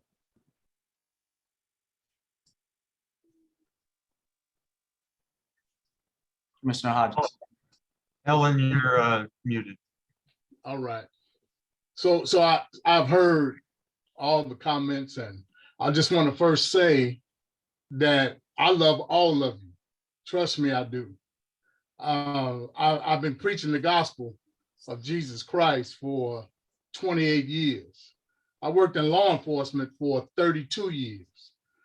I defended and protected homosexuals in prison. I protected them from people who were trying to stab them or beat them up and the whole nine. I protected them. What I said, as I abstained at first, because I stick with the word of God. And everybody don't believe in the Bible. And that's not, you know, that's that person's opinion, if you believe it or not. But everything that I said came out of the Bible. This is what I teach. I invite homosexuals to my church, and I'm not going to let nobody harm them, but I'm still going to teach against sin. And I'm going to teach against somebody that's a liar. I'm going to teach against somebody that's in an adulterous affair, somebody that's having sexual intercourse that are a man and a woman, but they're not married. I'm going to teach against gossiping. I teach against all of that. And the Bible says, and I already said it, so I ain't going to say it again, but the word of God, I agree with the word of God from cover to cover, to be inerrant, infallible, and authoritative. Now, the world has changed, but God has not, and the Bible has not changed. And I'm sticking with the word of God. Now, because some folks got hurt, I'm going to say this to you. I apologize for hurting you, but I don't apologize for what I said, because I'm not here to hurt people. I'm here to help people.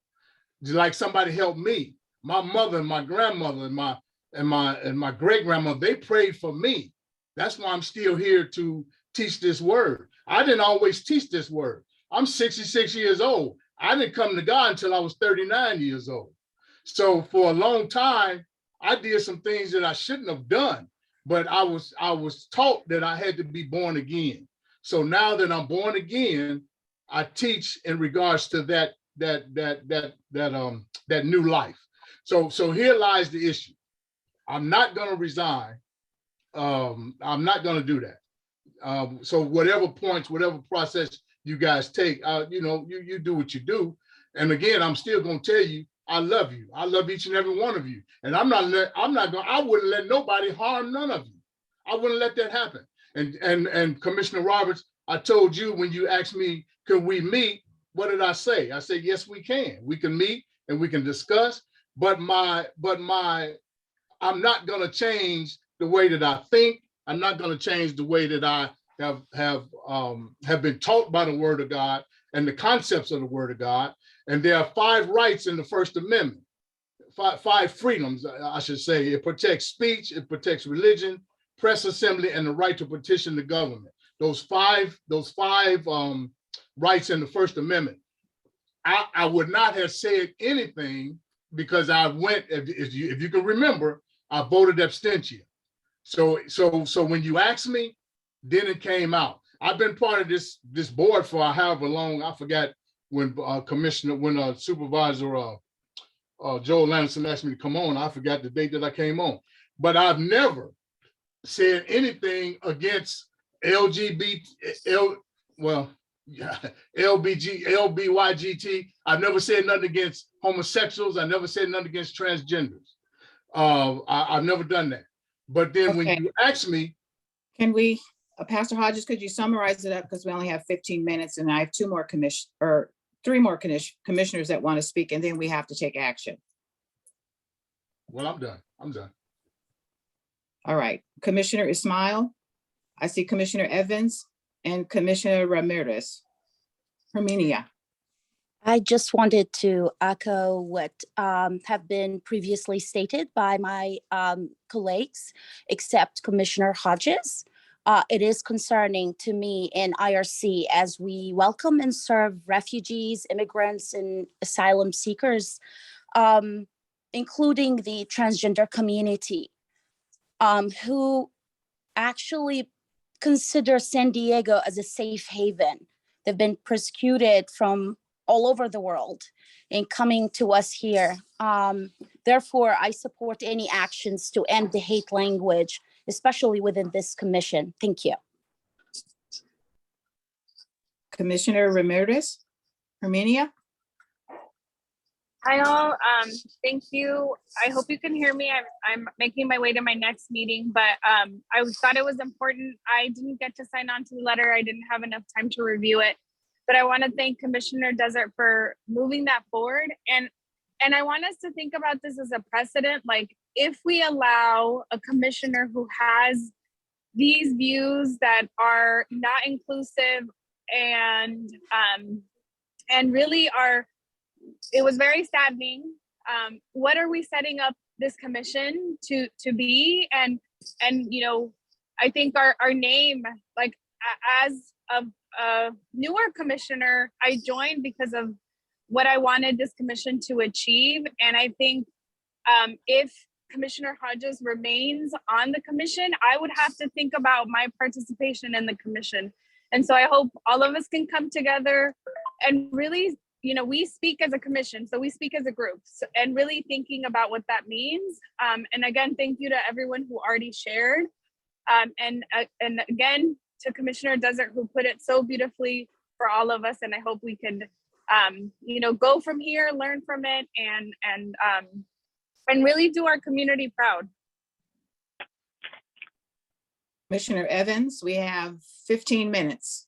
Commissioner Evans, then Commissioner De Los Rios, and then Commissioner Stefan. Commissioner Evans speaking, I did sign the letter, and I thought Gina was talking about we should turn the other cheek, forgive and forget.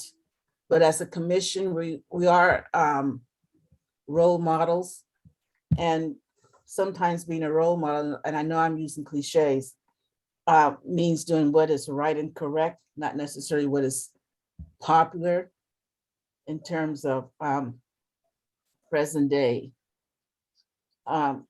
attitudes. I am the one who basically pulled the scab off the wound when I asked Commissioner Hodges why he abstained. I was not expecting that response.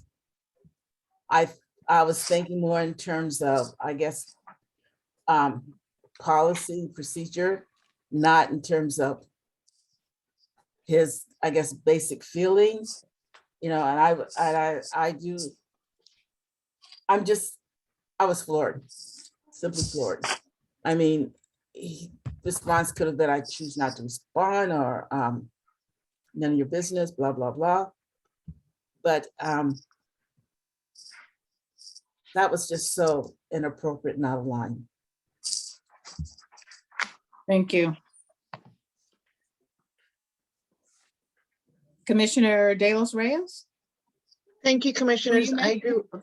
Thank you, commissioners, for everything that's been said. And I've known Commissioner Desert for many years. And first and foremost, my heart goes out to you, Cara. Thank you very much for expressing everything that you mentioned. I also agree. I'm in agreement. There's no room for tolerance for this type of words and attitudes. So I just want to say I support Commissioner Cara's recommendations. And again, you know, on behalf of the Human Relations Commission, I also would like to apologize for my other fellow commissioners that felt, you know, that they were not included, and that they deserve all the respect, and they deserve everything that any other human being deserves. So I just want to say my total support for Commissioner Cara's recommendations. Thank you. And Chair Nash, I do see Commissioner Murray Ramirez's hand up again. I'm not sure if that's an artifact from last time you spoke, Vice Chair. And Summer Stephan as well. And also Commissioner Desert. I also, but it was I actually know. Summer No, I Stephan. didn't want to speak. Okay. This is Nicole. I didn't want to speak. Thank you. Okay. Okay. I lowered my hand, sorry, I left it up, Chairperson, before. I already said my piece, thank you. Okay. Commissioner Desert? Thank you, Chair Nash. First, I just want to thank all of my fellow commissioners for your comments.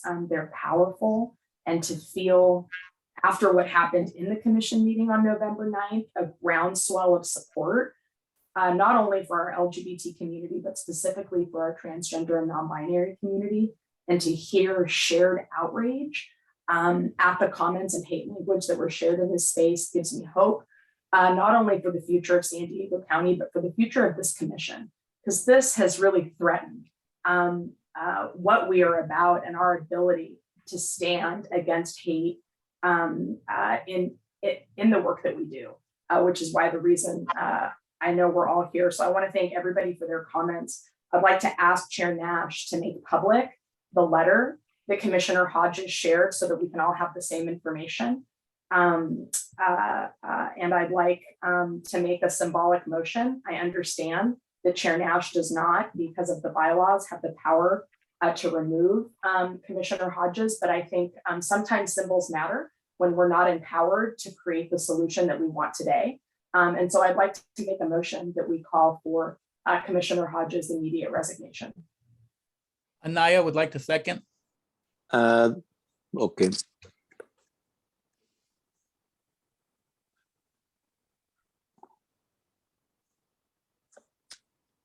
And I would Okay.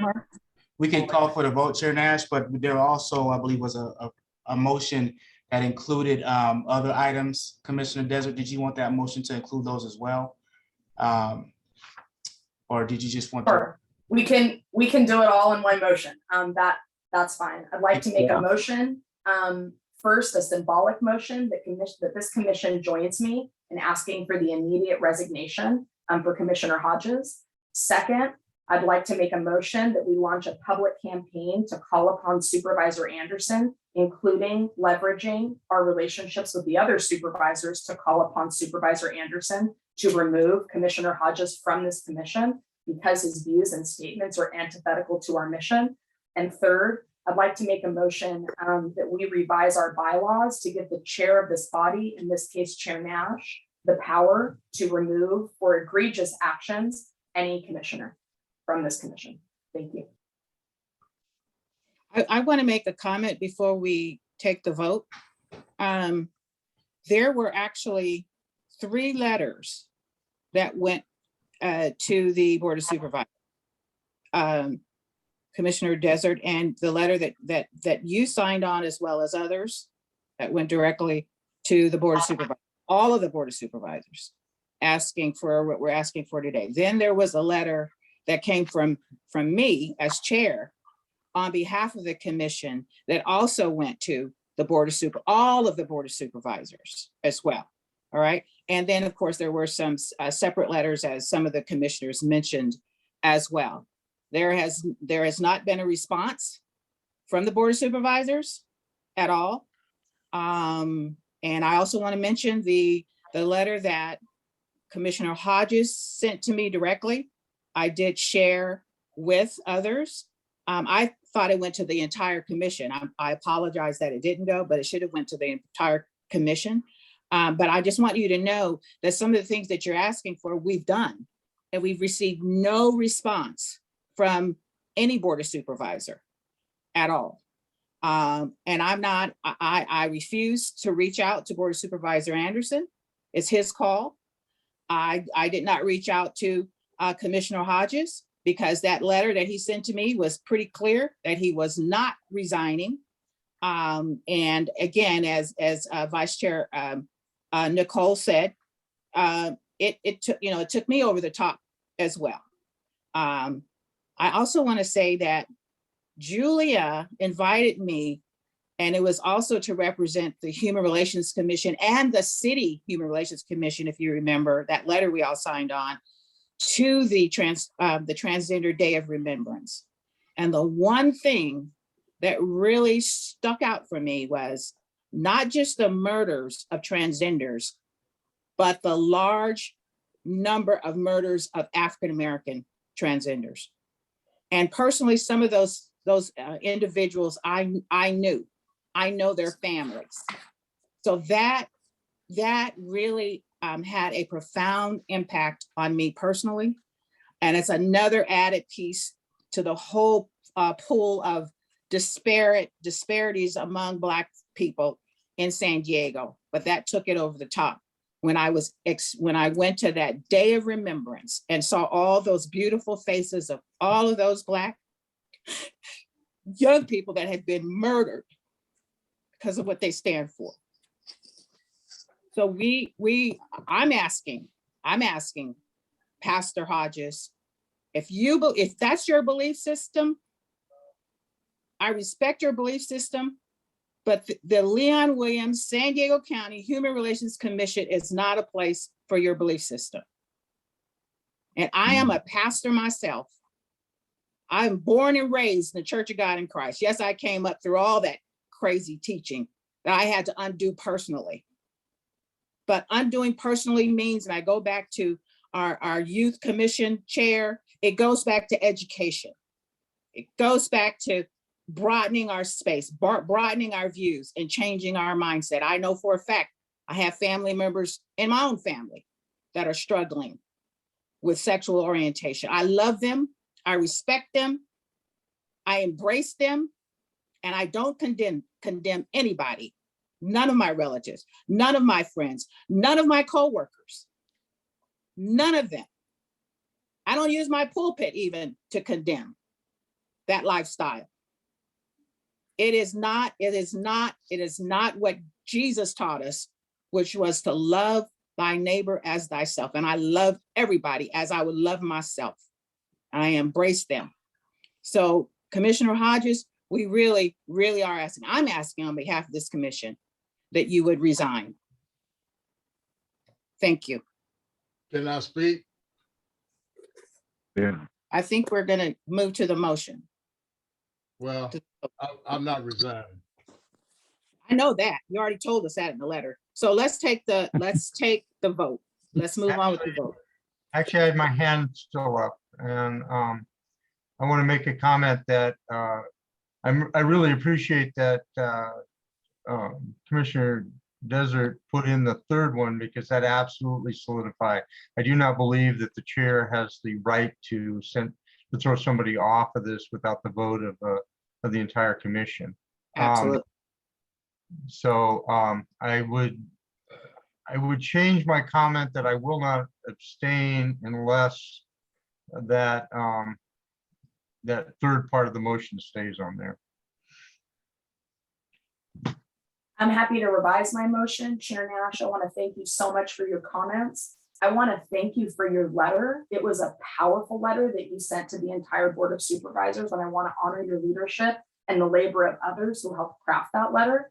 I want to thank this commission for the letter regarding Transgender Day of Remembrance.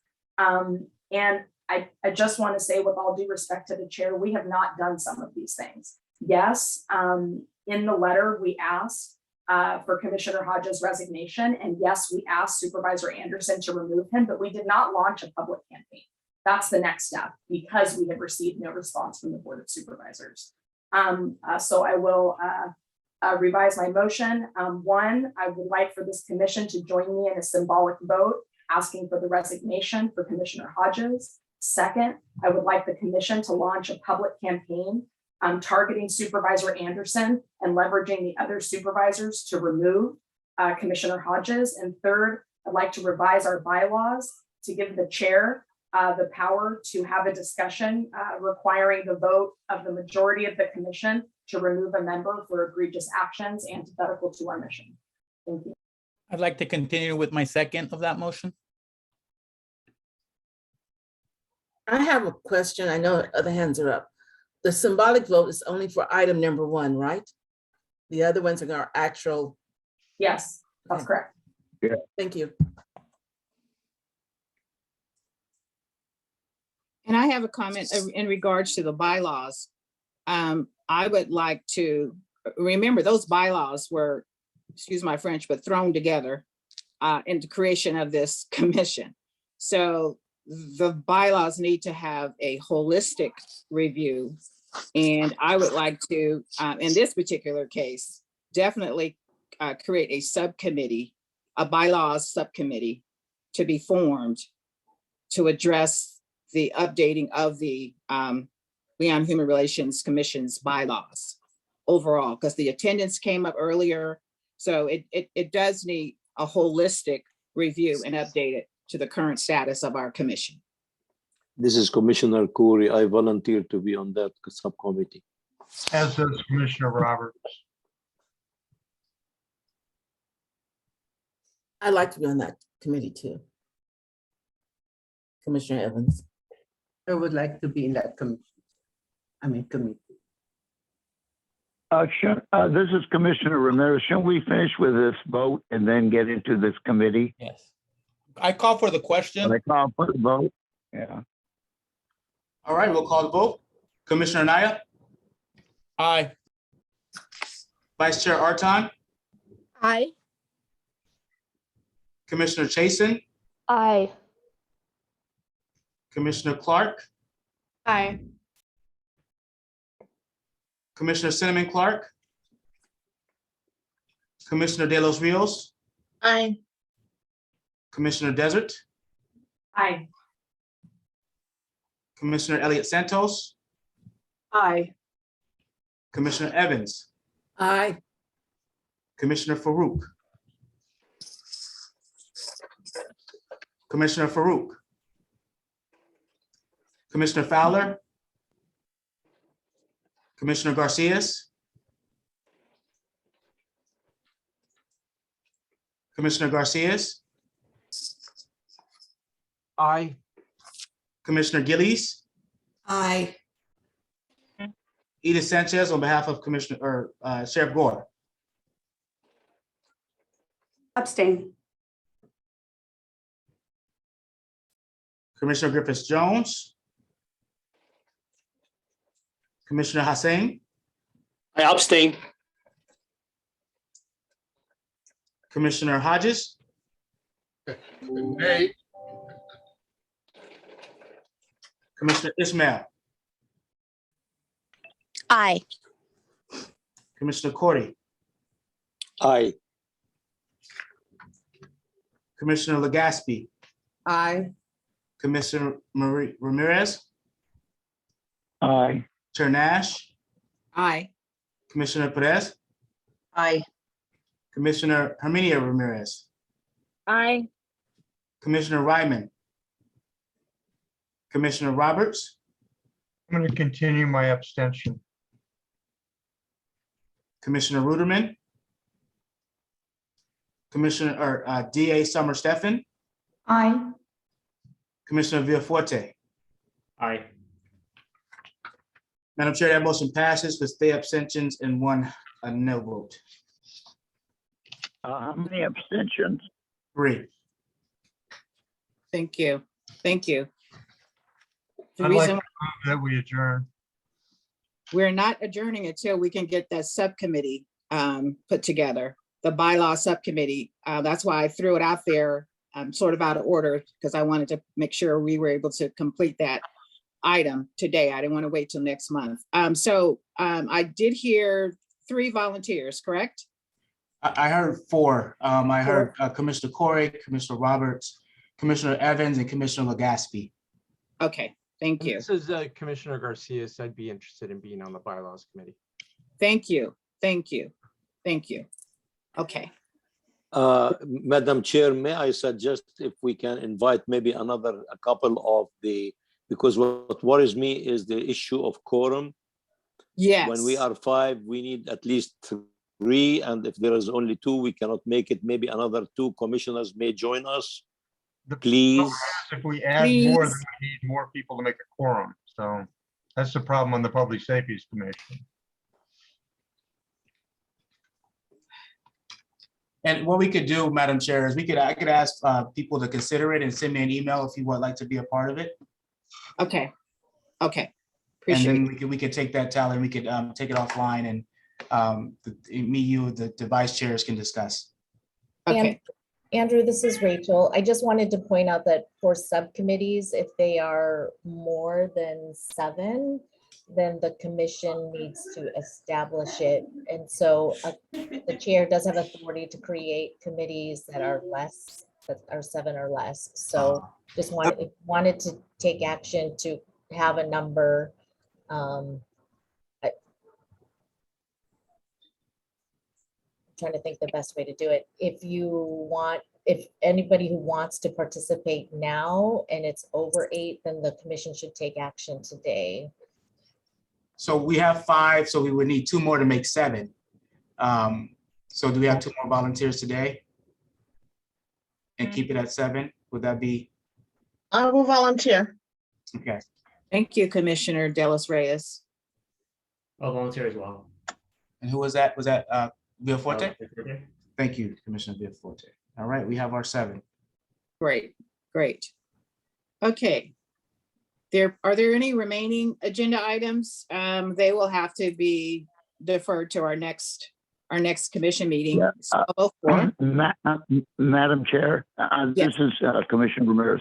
I would like to make sure that on our next agenda item, I think we've all seen that there's been a report released concerning the suicides at the county jail. So I would like our sheriff to be at our next meeting and give us a full report and review on this issue, because obviously it's a long-going issue. But what is shocking to me is that the report says many of the suicides were because of the conduct and inadequacy of the sheriff deputies, and that also information was hidden. So I think this is obviously something that many have spoken before on this commission, but I think the sheriff needs to come back and tell us what exactly is going on and his responses. I think that's a good idea. Thank you. Certainly will do.